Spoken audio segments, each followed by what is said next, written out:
Okay. But one of the simplest ways of figuring out what teaching is right for you is just to sit down somewhere. You could sit down in a meditation pose, you know, you could maybe some kind of cross-legged pose like the lotus or something like that. Or you could just sit on the sofa. You just sit down somewhere, or you could just stand up.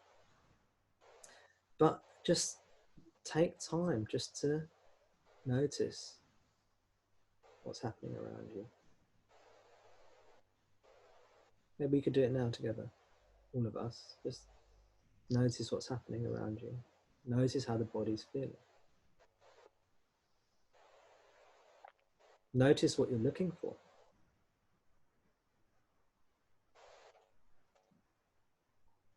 Notice that.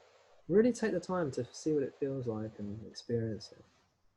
And then notice that all of this is just an appearance in consciousness.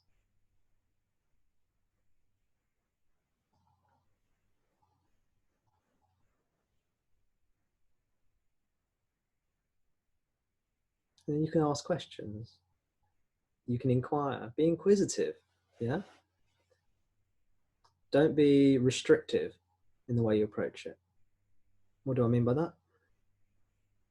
What I mean is that sometimes we're trying to follow a path. You know, we've read a set of instructions in a book, and then we try and follow that.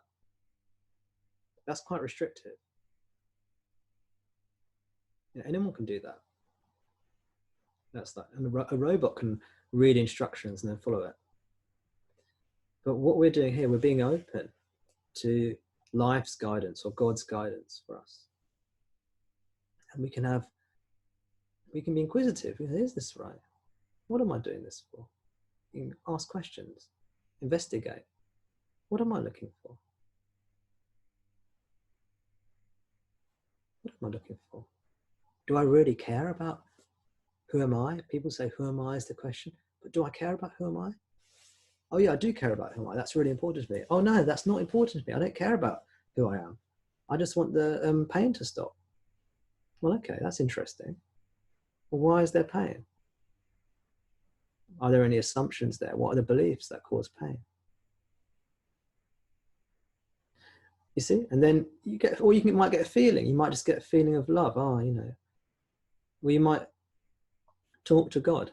You might say, well, what am I doing? God, I've been searching for such a long time. I'm still not, I don't feel like I'm getting anywhere. What do I do? Help me. Please help me. You see? It's very different to reading a recipe book and then following the recipe. It's completely different. One's trying to follow instructions because you're trying to get liberation. I've met many people who do that, and there can be something quite attractive about it, these people, I find, because they'll often say, yes, you know, I do physical yoga for like, you know, half an hour every morning. I get up at the crack of dawn and I do my yoga postures, and then I do my morning meditation, and then I go to work, and then I come home and I do another yoga practice, meditation, and I've been doing this, and it's like, wow, they've got their shit in order, haven't they? They've got it all together. But like, doesn't always work.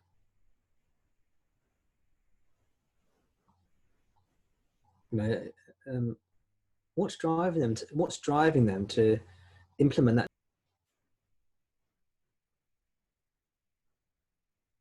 So it's just interesting. Subtly, there's an openness now. It's like, I'm questioning things. And now what's happening is you're activating your inner intelligence. In Buddhism, they call this wisdom.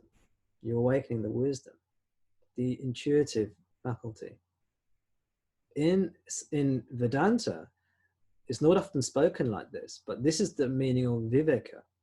Viveka, which means discrimination or discernment. Many of you would have heard that term because I've spoken about it before, but it also means wisdom or knowledge. So this is your true discriminating or discerning faculty. your ability to see things. It's the true wisdom. It's very natural. It's not so contrived. You know, you know what contrived means? Contrived means you're trying to fit into a box. You're trying to follow a routine. You're trying to conform in some way. You see, you're not free. It's not free and easy, which is what sahaja means. Sahaja means it's free and easy, natural. So this is the natural way, you see. The natural way is a combination of the way of the heart and that way of the mind. You'll naturally think. The mind will naturally think and have questions. And the heart will naturally open and fall in love when it's ready to.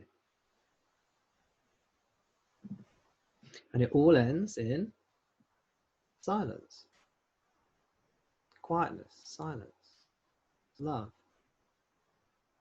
presence. We let it all go at the end. But how do you know whether to let go or whether to cling? See, sometimes we have to cling to the guru, cling to the self. Sometimes we let go of teachings that talk about self. You see, again, you'll know because the wisdom's there.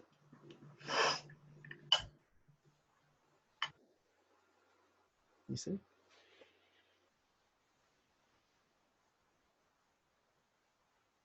You see the difference between that contrived way, nothing wrong with that, because that can be, that's when you have, when you've got a lot of purification to do, if you've got a lot of egoic tendencies, that more rigid dogmatic way is much more important.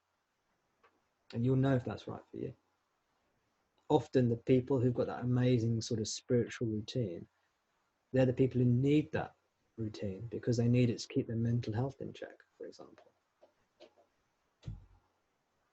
But as your mental health issues or whatever issues you're having improve, then the desire for that kind of rigidity and fixity in your spiritual routine will lessen. You see? So there's no rights and wrongs here. If that's what you need, you do it. You do that. You know, you have that sort of routine-heavy approach. From my point of view, the sooner you're able to open up to life and love, and the heart to open, the better. But that's my point of view, you see.